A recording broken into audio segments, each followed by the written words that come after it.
खनिज संसाधन भारत में लौह अयस्क का वितरण। खनिज के स्रोत। खनिज एक प्राकृतिक रूप से पाए जाने वाला पदार्थ है जिसे रासायनिक सूत्र द्वारा प्रदर्शित किया जा सकता है, जो आमतौर पर ठोस और कार्बनिक होते हैं। इनमें इसमें जो है एक क्रिस्टलीय संरचना होती है।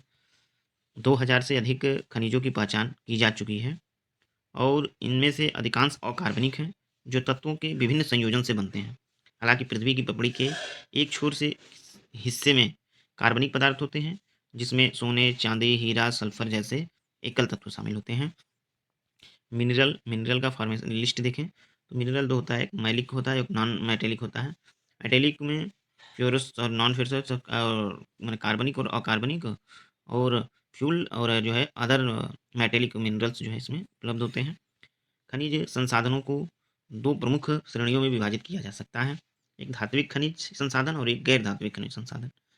धात्विक खनिज संसाधन धात्विक खनिज संसाधन वे संसाधन होते हैं जिनमें धातु कच्चे रूप में मौजूद होते हैं, जबकि धात्विक खनिज को पिघलाया जाता है तो नया उत्पाद बनता है।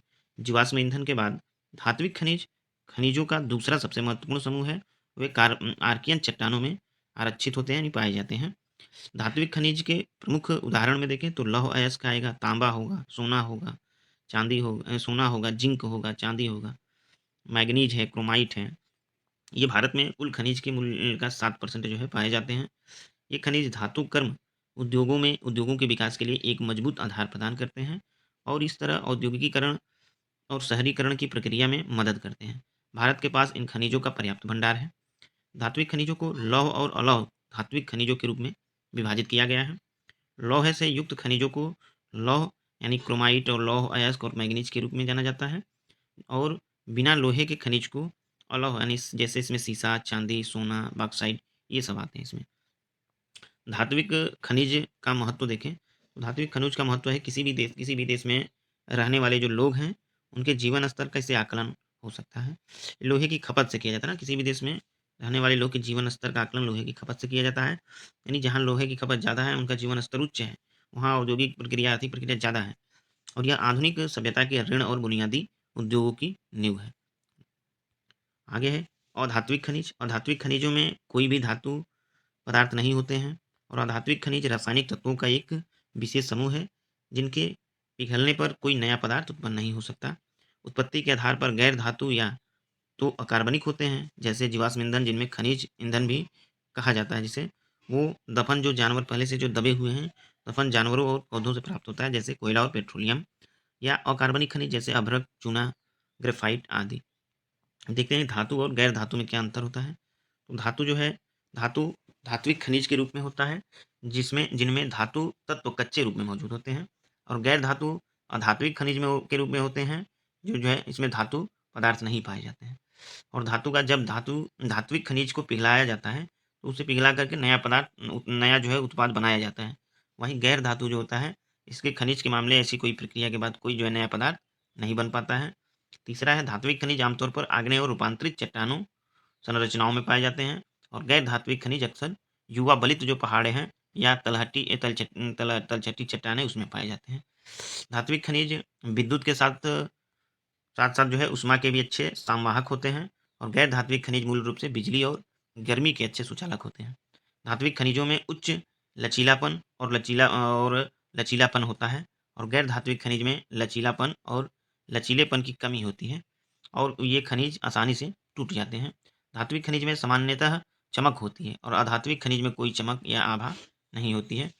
भारत में खनिज समृद्ध क्षेत्र कौन कौन से हैं।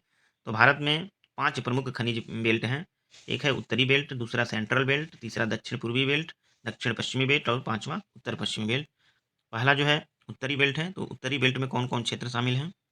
उत्तरी बेल्ट में इस क्षेत्र में पाए जाने वाले खनिज काइनाइट 100%, लोहा 90%, क्रोमियम 90%, अभ्रक 75% और कोयला 70%। यानी सबसे समृद्ध क्षेत्र है ये। इसमें जो छोटा नागपुर का पठार है, उत्तरी बेल्ट में छोटा नागपुर का पठार जो है। मैग्नीज, तांबा, चूना पत्थर क्षेत्रों में पाए जाने वाले अन्य खनिज भी हैं। छोटा नागपुर पठार में जो है काइनाइट, लोहा, क्रोमियम, अभ्रक, कोयला, मैग्नीज, चूना, तांबा सब पाया जाता है। असम पेट्रोलियम क्षेत्र, इस क्षेत्र में पेट्रोलियम और लिग्नाइट कोयला, तृतीय कोयला आदि का भंडार शामिल होता है। दूसरा बेल्ट है सेंट्रल बेल्ट। सेंट्रल बेल्ट में इस क्षेत्र में जो छत्तीसगढ़ और महाराष्ट्र क्षेत्र शामिल है। सेंट्रल में छत्तीसगढ़ और महाराष्ट्र का क्षेत्र शामिल है, जो छोटा नागपुर पठार का ही विस्तार है। छत्तीसगढ़ में लोहे और चूने पत्थर के विशाल भंडार हैं। वहीं विशाल कोयला भंडार और गोदावरी वर्धा घाटी इसी क्षेत्र में भी आता है। महाराष्ट्र में वर्धा घाटी, ये गोदावरी वर्धा घाटी, ये सेंट्रल बेल्ट के अंतर्गत ही आता है। दक्षिण पूर्वी क्षेत्र, इसमें पूर्वी कर्नाटक, इस क्षेत्र में बेल्लारी और हॉस्पेट, पूर्वी कर्नाटक के जो बेल्लारी और हॉस्पेट है अपने लौह भंडार के लिए जाना जाता है। और आंध्र प्रदेश में कुडप्पा और कुर्नूल क्षेत्र प्रमुख खनन केंद्र हैं। और आंध्र प्रदेश में नेल्लोर जो है अभ्रक भंडार के लिए जाना जाता है। आंध्र प्रदेश का जो नेल्लोर है वो अभ्रक भंडार के लिए जाना जाता है। वहीं तेलंगाना तेलंगाना बॉक्साइट भंडार के लिए जाना जाता है। तमिलनाडु जो है भारत में सबसे अधिक लिग्नाइट कोयले के लिए जाना जाता है। दक्षिण पश्चिमी क्षेत्र, दक्षिण पश्चिमी क्षेत्र में जो है कर्नाटक, कर्नाटक का धारवाड़ क्षेत्र अपने उच्च खनिज भंडार के लिए जाना जाता है। कर्नाटक में शिमोगा, चित्रदुर्ग, युमकुर, चिकमंगलूर उच्च खनिज भंडार वाले कुछ अन्य क्षेत्र हैं। गोवा अपने समृद्ध लौह भंडार के लिए जाना जाता है और महाराष्ट्र के रत्नागिरी में भी लौह भंडार पाया जाता है। और अगला है उत्तर पश्चिमी क्षेत्र। तो इस क्षेत्र में अरावली पर्वतमाला के साथ साथ राजस्थान और गुजरात के क्षेत्र भी आते हैं।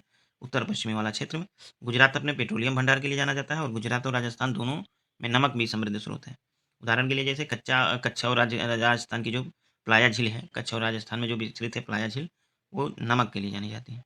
राजस्थान जो है इमारती पत्थर अर्थात जो है बलुआ पत्थर ग्रेनाइट संगमरमर से समृद्ध है। जिप्सम और फुलर्स पृथ्वी के भंडार भी व्यापक रूप में पाए जाते हैं। डोलोमाइट और चूना पत्थर सीमेंट उद्योग के लिए भी कच्चे माल प्रदान करते हैं। अब जो है ये बेल्ट आपका जो है ये दिख रहा है इधर इस मैप में, जो है जैसे ये आपका जो है कि छोटा नागपुर वाला क्षेत्र हो जाएगा। ये राजस्थान, ये गुजरात और राजस्थान वाला क्षेत्र है। इधर महाराष्ट्र और कर्नाटक है ये। बीच में जो है कि ये छत्तीसगढ़ मध्य प्रदेश वाला क्षेत्र हो जाएगा। नीचे तमिलनाडु वाला क्षेत्र है। अब देखते हैं भारत में वितरण जो है कि लौह अयस्क का वितरण भारत में। तो लौह अयस्क चट्टानों और खनिजों चट्टान और खनिज हैं जिनमें धात्विक लोहा निकाला जाता है। भारत में लौह अयस्क के बड़े भंडार हैं। यह विभिन्न भूवैज्ञानिक संरचनाओं में होता है, लेकिन प्रमुख आर्थिक भंडार प्री कैम्ब्रियन युग के ज्वालामुखी तलछटी वेंडेड आयरन फॉर्मेशन में पाया जाता है। मैग्नेटाइट सबसे अच्छा लौह अयस्क है जिसमें लोहे की मात्रा 72% तक बहुत अधिक होती है। उत्कृष्ट चुंबकीय गुण है, विशेष रूप से विद्युत उद्योग में मूल्यवान है। इस्तेमाल की गई मात्रा की दृष्टि से हेमेटाइट अयस्क सबसे महत्वपूर्ण औद्योगिक लौह अयस्क है, और लेकिन इसमें मैग्नेटाइट की तुलना में लौह की मात्रा थोड़ी कम होती है। और सबसे अधिक उत्पादन जो है उड़ीसा झारखंड बेल्ट, दुर्ग बस्तर चंद्रपुर बेल्ट, बेल्लारी चिकमंगलूर तुमकुर बेल्ट और महाराष्ट्र और गोवा बेल्ट में पाया जाता है। लौह अयस्क निम्नलिखित 4 प्रकार के होते हैं। लौह अयस्क 4 प्रकार के होते हैं। एक तो magnetite, haematite, limonite, siderite. Magnetite जो होता है, मैग्नेटाइट प्रकार का जो लोहा होता है, यह सबसे महत्वपूर्ण और सर्वोत्तम प्रकार का होता है। इसमें 72% धात्विक लोहा होता है। और मैग्नेटाइट जो है कर्नाटक, आंध्र प्रदेश, राजस्थान, तमिलनाडु, गोवा, केरल में पाया जाता है। हेमेटाइट यह भी आयरन का एक महत्वपूर्ण स्रोत है और इसमें लगभग जो है 60 से 70% धात्विक लोहा होता है और यह लाल और भूरे रंग का होता है। यह उड़ीसा, झारखंड, छत्तीसगढ़ और आंध्र प्रदेश में पाया जाता है। पश्चिम भाग में कर्नाटक, महाराष्ट्र और गोवा में इस प्रकार के अयस्क हैं। लिमोनाइट, इसमें लगभग 30 से 40% धात्विक लोहा होता है और इसका जो रंग होता है अधिकतर पीला होता है और यह निम्न श्रेणी के लोहा अयस्क हैं। आगे है साइडेराइट। सीडेराइट जो है इसमें शुद्धियाँ अधिक होती हैं और ये 48% धात्विक लौह तत्व होता है। ये भूरे रंग का होता है, इसमें आयरन कार्बन का मिश्रण होता है और निम्न श्रेणी का लौह अयस्क है ये, और चूने पत्थर की उपस्थिति के कारण यह स्वतः जो है प्रवाहित होता है। ठीक है, लौह अयस्क का वितरण और भंडार देखते हैं। तो लौह अयस्क का वितरण, लौह अयस्क का कुल भंडार यानी लगभग जो है 95% उड़ीसा, झारखंड, छत्तीसगढ़, कर्नाटक, गोवा, तेलंगाना, आंध्र प्रदेश और तमिलनाडु राज्य में पाया जाता है। हम देखते हैं एक एक क्षेत्र जो है कि, तो जैसे जम्मू कश्मीर में भी कुछ क्षेत्र है। जैसे जम्मू कश्मीर में जो क्षेत्र है उधमपुर क्षेत्र, जम्मू कश्मीर में जो है उधमपुर और जम्मू दो क्षेत्र है जो आता है, जो है कि लौह अयस्क का उत्पादन यहाँ भी थोड़ा बहुत होता है। हिमाचल प्रदेश में जो है कांगड़ा और जो है मंडी, कांगड़ा और मंडी जो जगह है यहाँ मिल जाता है। उत्तराखंड में भी जो गढ़वाल है और नैनीताल है, अल्मोड़ा है, ये 3 जगह हैं जहाँ पर जो है कि लौह अयस्क देखने को मिलते हैं। हरियाणा में जो है महा महा जो है कि महेंद्रगढ़ है, हरियाणा में महेंद्रगढ़, वहाँ पर जो है कि देखने को मिलता है। राजस्थान का जो है, तो राजस्थान में जगह है सीकर है, अलवर है, जयपुर है, भीलवाड़ा है, बूंदी है, उदयपुर है, इन क्षेत्रों में मिलता है। और गुजरात के जो है कि बड़ोदरा में, भावनगर में जो है कि, और जूनागढ़ में जो है कि ये देखने को मिलता है लौह अयस्क का क्षेत्र। आगे देखें तो हम लोग अगर इधर देखें तो ये जो आपका पश्चिम बंगाल है, इसमें जो है कि दार्जिलिंग के जो जगह है, दार्जिलिंग वाला क्षेत्र है, यहाँ आपको देखने को मिलेगा। दार्जिलिंग के अलावा आप झारखंड में आ जाइए, तो झारखंड में आपको मिलेगा जो है कि जो डाल्टनगंज एक क्षेत्र है, इसमें हजारीबाग क्षेत्र है, धनबाद है, और जो है कि ये परागना है, संथाल परागना है। तो संथाल परागना झारखंड, ये जो है कि बिहार के नीचे जो झारखंड है, तो झारखंड झारखंड में जो है कि बहुत सारे क्षेत्र हैं। संथाल परागना है, हजारीबाग है, और उसके बाद जो है कि आपका जो है कि ये डाल्टनगंज है। और आगे देखें पश्चिम बंगाल में तो बर्दवान है, और ये जो है कि आपका जो है कि एक दार्जिलिंग वाला क्षेत्र था, ठीक है। उड़ीसा में आ जाए तो उड़ीसा में बहुत सारे क्षेत्र लॉयस के हैं। एक तो कटक हो जाएगा, संबलपुर है, केउंझर है, मयूरभंज है, केउंझर मऊंझर है, सुंदरगढ़ है, ठीक है। और जो है कि इसमें नामुंडी है, ठीक है।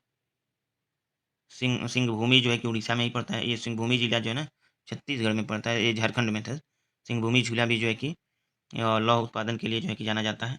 आगे देखें तो इधर आ जाएंगे आप छत्तीसगढ़ में, तो छत्तीसगढ़ में दो क्षेत्र मिलेगा, एक दल्ली राजहरा और एक बैला डीला ना। दल्ली राजहरा और बैला डीला दो क्षेत्र, दो जगह है छत्तीसगढ़ में, ठीक है। छत्तीसगढ़ में दल्ली राजहरा देख लीजिए, ये दल्ली राजहरा है और ये बैला डीला है, ठीक है। और जो है कि महाराष्ट्र में देखेंगे तो चंद्रपुर में है, और यहाँ रत्नागिरी, चंद्रपुर और रत्नागिरी महाराष्ट्र वाले जो क्षेत्र हैं, ठीक। तेलंगाना में जो है आपका खम्मम खम्मम जो है क्षेत्र है ये। आगे देखिए हम लोग तो गोवा में कई क्षेत्र आपको देखने को मिलेंगे। गोवा जो है, गोवा में है, साउथ गोवा है, सेंट्रल गोवा है, नॉर्थ गोवा है, सिंधुगढ़ है, सिंधुगढ़, ठीक है। और इसके अलावा जो है कि आप आ जाएंगे आंध्र प्रदेश में, तो आंध्र प्रदेश में गुंटूर है, ठीक है। अंगुल है, नेल्लोर है, गुंटूर है, उंगल है, अंगुल है, और जो है नेल्लोर है। इधर कुडप्पा क्षेत्र है, कुडप्पा क्षेत्र है, अनंतपुर है, कुमुल क्षेत्र है, ठीक है। और ये आपका बेल्लारी क्षेत्र है, ये बेल्लारी क्षेत्र कर्नाटक और इसके बॉर्डर पे है। बेल्लारी कर्नाटक में हो सकता है ना, कर्नाटक में है। इसके अलावा जो है इसके बाद जो है ये आपका चिकमंगलूर है, केमांगुंडी खान है चिकमंगलूर मंगलूर में। बेल्लारी जो है कर्नाटक में ना, बेल्लारी में जो है एक संदूर है, एक हासपेट है। बेल्लारी का जो क्षेत्र है वहाँ संदूर और हासपेट का क्षेत्र है, और ये कर्नाटक में चिकमंगलूर का केमांगुंडी पे जो है कि ये बाबा बुदन की पहाड़ी है बेल्लारी वाले क्षेत्र में। इसके अलावा अगर तमिलनाडु में है तो तमिलनाडु में जो है आपका अरकुट है, सलेम है, कोयम्बटूर है, तिरुचिरापल्ली है, मदुरै है, और त्रि त्रिवन त्रि तिरुनेलवेली है। और ये केरल में जो है एक जगह है कोझिकोड है ना, केरल में एक जगह कोझिकोड है जहाँ पर जो है कि ये पाया जाता है, ठीक है। आगे देखते हैं क्योंकि हम लोग तो कर्नाटक में लौह अयस्क, कर्नाटक में जो है लौह अयस्क का खनन मुख्य रूप से किया जाता है। और इसमें जो है चिकमंगलूर जिला जो कर्नाटक का है, कर्नाटक का चिकमंगलूर जिला जो है, यहाँ लौह अयस्क का खनन मुख्य रूप से किया जाता है। चिकमंगलूर जिला में उच्च श्रेणी के लौह अयस्क का भंडार है। ये बाबा बुदन पहाड़ी में जो है केमांगुंडी में है, ठीक है। चिकमंगलूर जिले के उच्च श्रेणी के लौह अयस्क जो बाबा बुदन पहाड़ी के केमांगुंडी में है। भद्रावती इस्पात संयंत्र को जो लौह अयस्क की आपूर्ति होती है इसी बाबा बुदन की पहाड़ी के केमांगुंडी खान से होती है। दूसरी ओर चिकमंगलूर जिले में कुंद्रेमुख पहाड़ी में बहुत बड़े भंडार हैं, लेकिन इनमें निम्न श्रेणी के मैग्नेटाइट पाए जाते हैं। और कुंद्रेमुख में निर्यात के लिए बड़े पैमाने पर लौह अयस्क का खनन किया जाता है, जिसे न्यू मंगलोर बंदरगाह से निर्यात किया जाता है। बेल्लारी हासपेट क्षेत्र और संदूर पर्वतमाला में उच्च श्रेणी के जो है भंडार हैं। इस क्षेत्र का जो लौह अयस्क है वो हॉस्पेट और में विजयनगर इस्पात संयंत्र को जो है कि काम आता है। राज्य में लौह अयस्क के व्यापक रूप में वितरित है, और लेकिन उच्च श्रेणी के अयस्क भंडार चिकमंगलूर जिले के बाबा बुदन पहाड़ी के और केमांगुंडी और बेल्लारी जिले के संदूर और हासपेट में बहुत सारे जो है में पाए जाते हैं, जहाँ बहुत सारे माफिया हैं, खनन माफिया। अधिकांश अयस्क उच्च श्रेणी के हेमेटाइट और मैग्नेटाइट है। कर्नाटक में अन्य खनन क्षेत्र में जैसे चित्रदुर्ग, उत्तर कन्नड़, शिमोगा, धारावाड़, तुमकूर, कुमार स्वामी, रामन दुर्ग, ये सब क्षेत्र आते हैं, ठीक। आगे है डोनिल डोमी डोनिमल डोनिम लाई और लौह अयस्क खदान जो है 1977 में ये चालू हुई थी, और यह खदान कर्नाटक के बेल्लारी क्षेत्र में है। यहाँ जो है प्रति वर्ष 4 million ton run of mine, यानी इसका अर्थ होता है संसाधित अवस्था में अयस्क का जो है उत्पादन करता है। निकाले गए जो अयस्क हैं उनके औसत ग्रेड में 65% लोहा होता है। और निर्यात का जो इसका जो निर्यात जिसको कहा जाता है वो चेन्नई बंदरगाह से, चेन्नई चेन्नई के जो बाहरी बंदरगाह है तमिलनाडु में 532 किलोमीटर ये रेल के द्वारा जुड़ा हुआ है और मरमागांव बंदरगाह जो है 370 किलोमीटर रेल के द्वारा जुड़ा हुआ है। इसका खनन राष्ट्रीय खनिज विकास निगम NMDS द्वारा जो है किया जा रहा है। हाल ही में थोड़े समय के लिए जो है NMDC ने अपना परिचालन बंद कर दिया, क्योंकि राज्य सरकार ने खदान के लौह अयस्क का बिक्री पर 80% प्रीमियम लगा दिया है। लेकिन अब NMDC ने के लिए जो है लीज अगले 20 वर्षों के लिए बढ़ा दी गई है और NMDC अपना परिचालन फिर से शुरू कर रहा है। आगे है, अगला है आपका उड़ीसा। उड़ीसा में जो है देखते हैं हम लोग, उड़ीसा का जो है लौह अयस्क खनन क्षेत्र। तो उड़ीसा में अयस्क हेमेटाइट समृद्ध है और भारत का सबसे समृद्ध हेमेटाइट भंडार, हाँ, हेमेटाइट भंडार जो है बारबिल कोइरा घाटी में स्थित है। हेमेटाइट भंडार जो है बाराबिल कोइरा घाटी में स्थित है। यह घाटी कोइंझर और निकटवर्ती सुंदरगढ़ जिले में स्थित है। सबसे महत्वपूर्ण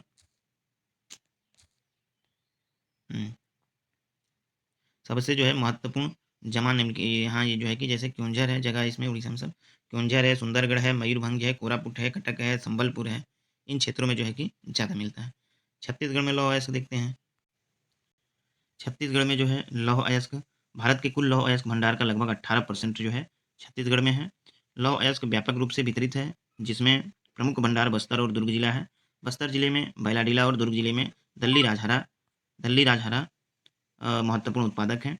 बैलाडीला खदान जो है एशिया का सबसे बड़ा यंत्रीकृत खदान है। अयस्क शोधन के लिए शोधन का कार्य यहीं किया जाता है।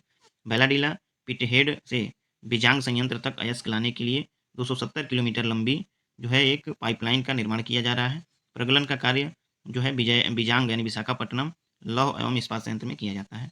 बैलाडीला उच्च श्रेणी बैलाडीला जो है उच्च श्रेणी के अयस्क का उत्पादन करता है, जिसे विशाखापट्टनम के माध्यम से जापान जापान जापान जो है कि और अन्य देशों तक निर्यात किया जाता है, और जहाँ इसकी जो है बहुत मांग है जो है। तो जापान में कोई लौह अयस्क नहीं है, लेकिन जो वहाँ भी ना ऑटोमोबाइल उद्योग है उसका सबसे बड़ा कारखाना है। दिल्ली राजहरा रेंज 32 किलोमीटर लंबी है और ये 68 से 69% तक लौह सामग्री का उत्पादन करती है। ठीक है, आगे देखते हैं हम लोग कुछ ये क्षेत्र देख लीजिए।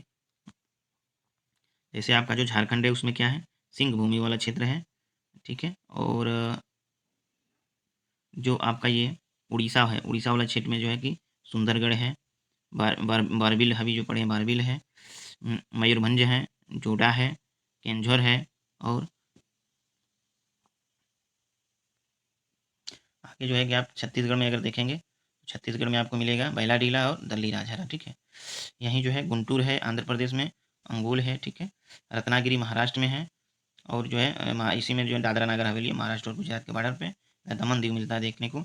आगे कर्नाटक में आएंगे तो जो है कि ये गोवा में जो है देखेंगे नॉर्थ गोवा, साउथ गोवा, और बेल्लारी कर्नाटक में है, चिकमंगलुरु जो है कर्नाटक में है। ठीक, आगे गोवा में लौह अयस्क देखें तो गोवा में लौह अयस्क का उत्पादन काफ़ी देर से शुरू हुआ, और यह एक एक जो है कि हालिया विकास है। गोवा अब भारत के लिए उत्पादन का 18% से अधिक उत्पादन करता है। उत्तरी गोवा, मध्य गोवा, दक्षिणी गोवा में लगभग जो है 315 खदानें हैं, और अब सबसे समृद्ध अयस्क भंडार उत्तरी गोवा में स्थित है। और इससे क्षेत्र में जो है स्थानीय परिवहन के लिए नदी परिवहन जो मांडवी और जुआरी जो नदी है इसके माध्यम से कंबर जुआ नहर के माध्यम से जुड़ा है। ये रोपवे और अयस्क के निर्यात के लिए मरमागांव बंदरगाह का लाभ होता है। गोवा का अधिकांश लौह अयस्क जापान को निर्यात होता है। झारखंड में लौह अयस्क देखते हैं तो झारखंड में भंडार जो है कि भंडार का 25% और देश के कुल लोहे उत्पादन का 14% से अधिक जो है कि हिस्सा है।